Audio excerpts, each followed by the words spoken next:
Friends, welcome back to our channel. मैं हूं कोमलप्रीत कौर और आज हम लोग हमारे इस वीडियो में डिस्कस करने वाले हैं डेलीगेशन एंड डिसेंट्रलाइजेशन के बारे में। तो फ्रेंड्स, डेलीगेशन होता क्या है? डेलीगेशन का मतलब होता है कि किसी काम को करने की अथॉरिटी दूसरों को देना। अथॉरिटी क्या होता है? आप सभी को पता है कि हम किसी को कुछ काम की रिस्पॉन्सिबिलिटी देते हैं तो अथॉरिटी मीन्स उसको थोड़ी सी पावर भी देते हैं ताकि वो काम को अच्छे तरीके से कर पाए। यहाँ पे क्या है? Delegation of authority means assigning work to others and giving them authority to do it. दूसरों को काम देना और उनको अथॉरिटी भी देना।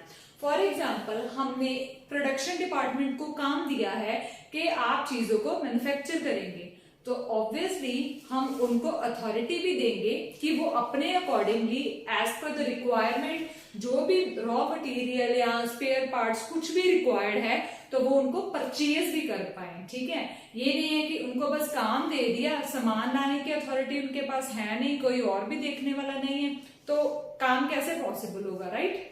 तो डेलीगेशन का मतलब होता है दूसरों को काम देना और उनको अथॉरिटी भी देना ताकि वो उस काम को पूरा कर पाए, उस अथॉरिटी को पूरा कर पाए। इसमें हम तीन चीजें पढ़ेंगे। First is responsibility, authority and accountability. Responsibility का मतलब क्या होता है? जिम्मेवारी। जिम्मेवारी में इसका मतलब यह है कि सबऑर्डिनेट जो है उसकी ऑब्लिगेशन मींस ड्यूटी बनती है कि वो परफॉर्म करे जो उसको काम उसके मैनेजर ने, उसके हेड ने, उसके सुपीरियर ने दिया है, वो उस काम को पूरा करे, उसकी ये रिस्पॉन्सिबिलिटी बनती है। इसके दो फीचर्स आ जाएंगे। इसमें क्या होता है कि assign job is assign responsibility. Job assign करने का मतलब क्या है कि हम उसको जिम्मेवारी दे रहे हैं उस काम की। दूसरा क्या है? Assigned to other person. जो रिस्पॉन्सिबिलिटी है हमेशा किसी दूसरे पर्सन को असाइन की जाती है। ठीक है, हम जैसे मुझे किसी ने कुछ काम करने की रिस्पॉन्सिबिलिटी दी है, मैं वो नहीं कर पा रही हूं, तो मैं किसी दूसरे पर्सन को अपने हिस्से मतलब दूसरे पर्सन से अपने हिस्से का काम जो है वो करवा सकती हूँ। अपनी जो रिस्पॉन्सिबिलिटी है उसको मैं शिफ्ट कर सकती हूँ टू द अदर पर्सन। ठीक है, ये हो गया हमारा रिस्पॉन्सिबिलिटी। अभी पढ़ेंगे अथॉरिटी के बारे में। Authority means power to take decisions. कोई भी डिसीजन लेना है, कुछ चीज मंगवानी है, लानी है, उसे मंगवाने की, डिसीजन लेने की जो पावर है उसको हम अथॉरिटी बोलते हैं। इसके फीचर्स क्या हैं? Assigned to other person. Similarly authority भी हम दूसरे पर्सन को दे सकते हैं।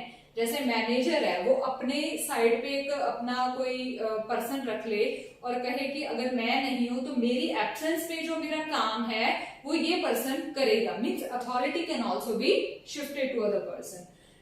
रिलेटेड टू पोस्ट, ये हमेशा पोस्ट के रिलेटेड होती है। पोस्ट मीन्स हायर लेवल, जैसे इंजीनियर लेवल की पोस्ट होती है उसी के रिलेटेड ही अथॉरिटी होती है।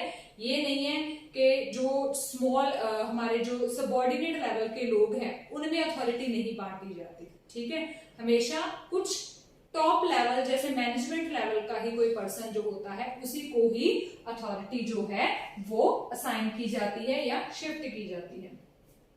Implementation of decisions possible.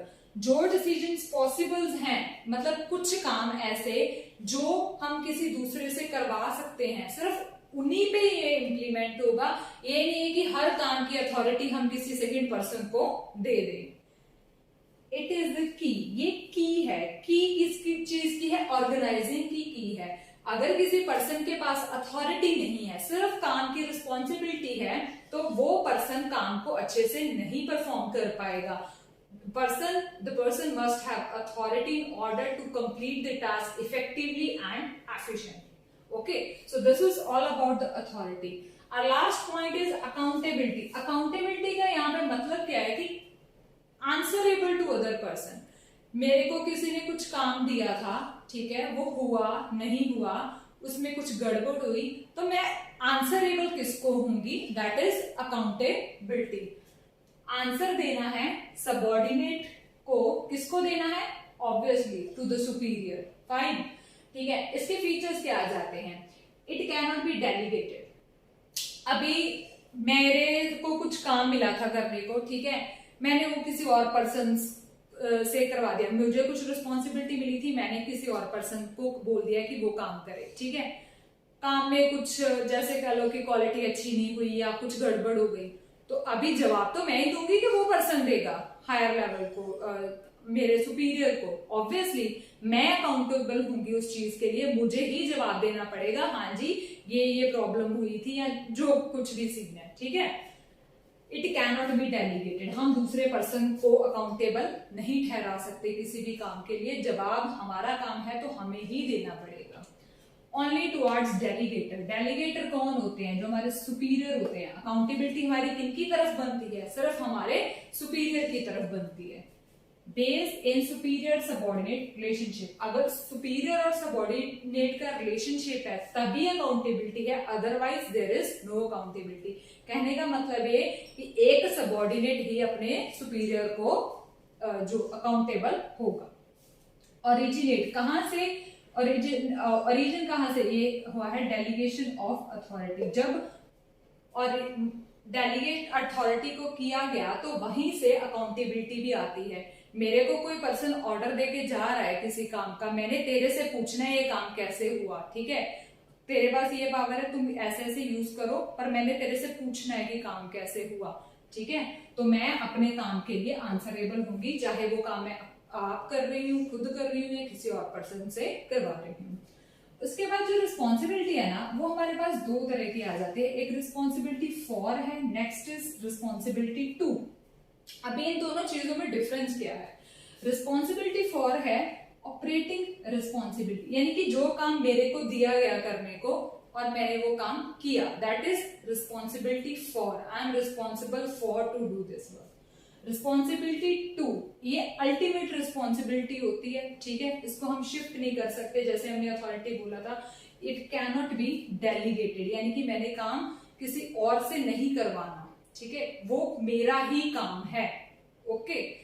Responsibility for can be shifted, it can be delegated, ठीक है, हम इसको किसी और पर्सन को भी दे सकते हैं काम करने के लिए, बट रिस्पॉन्सिबिलिटी टू मीन्स वो सिर्फ मेरी ही जिम्मेदारी है काम करने की, because it is always for the superior and delegate, क्योंकि इसमें हमें हमेशा अपने सुपीरियर को, अपने डेलीगेटर को रिस्पॉन्स देना होता है, ठीक है फ्रेंड्स। तो ये हो गया हमारा डेलीगेशन में, उसके तीन पार्ट्स हैं, रिस्पॉन्सिबिलिटी, अथॉरिटी एंड अकाउंटेबिलिटी।